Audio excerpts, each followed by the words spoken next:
Na entrevista do dia com Maria Lídia Flandoli, uma análise das expectativas para 2017 e a compreensão da sociedade sobre a crise do sistema carcerário.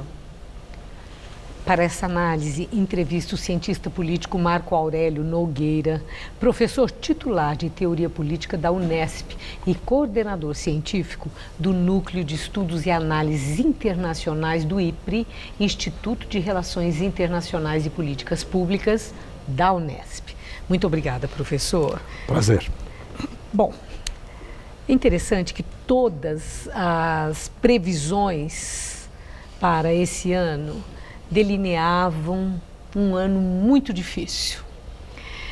Janeiro começou e logo de cara o Banco Central fez a redução na taxa Selic de uma forma mais expressiva, a análise da inflação mostrando estabilizado em torno da meta.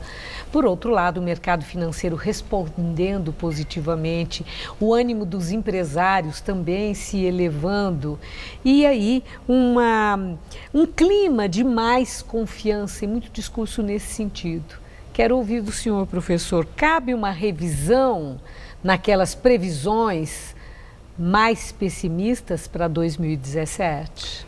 Olha, Maria Lídia, eu acho que toda previsão está sempre sujeita à revisão, porque elas são feitas em circunstâncias extremamente dinâmicas, onde as taxas de incerteza, insegurança e imprevisibilidade são sempre muito altas. Né? Quer dizer, quem que poderia, por exemplo, há 6 meses atrás, imaginar que os Estados Unidos seriam governados pelo Trump, por um político ou um empresário como o Trump?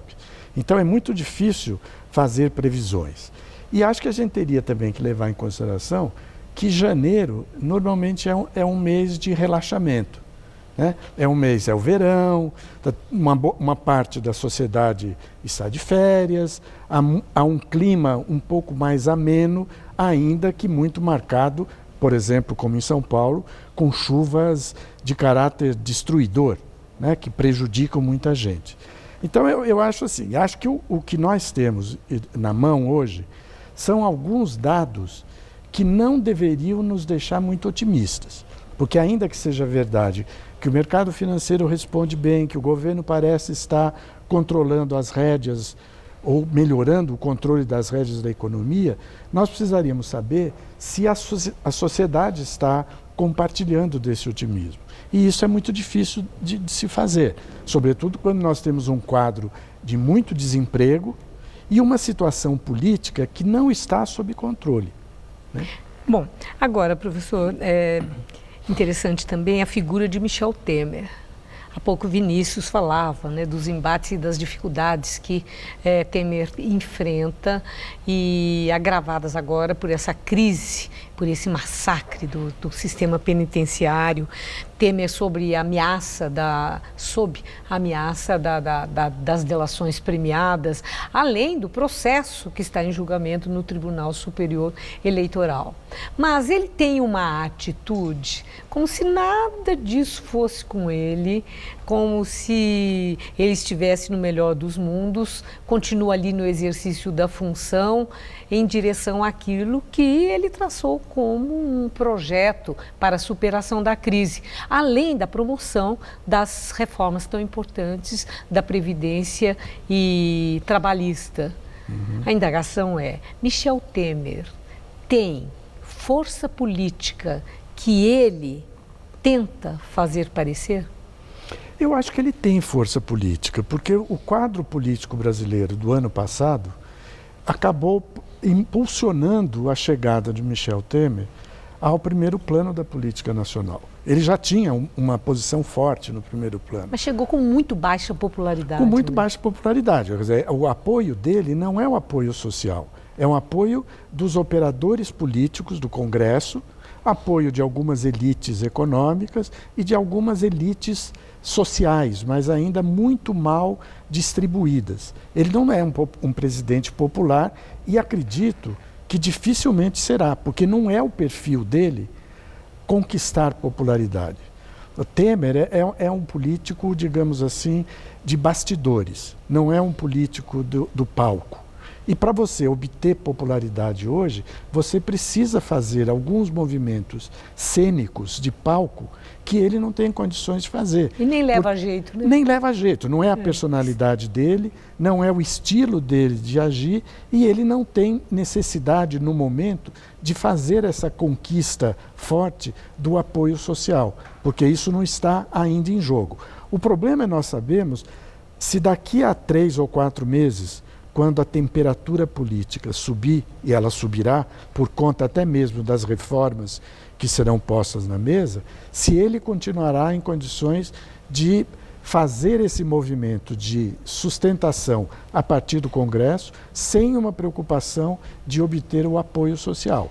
Ele tem alguns elementos que ele pode fazer, como, por exemplo, ele pode melhorar a composição do governo dele, de modo a fazer uma interlocução ministerial mais qualificada com a sociedade. O ministério dele é de pessoas muito parecidas com ele, tirando um ou outro ministro que tem um pouco mais de agressividade, no bom sentido, com a opinião pública. Então eu acho que essa é uma carta que ele poderá usar ainda. Bom, mas de qualquer forma, o clamor das ruas diminuiu. Teria diminuído por um desalento ou está em banho-maria à espera de resultados das ações do governo Temer? Eu acho que pode ser resultado das duas coisas. Eu acho que há um desalento, no sentido de um certo tipo de cansaço, porque o ano passado, 2016, foi um ano de mobilização intensa, né? Muita mobilização. E isso tende a gerar, no movimento da sociedade, um certo tipo de cansaço, né?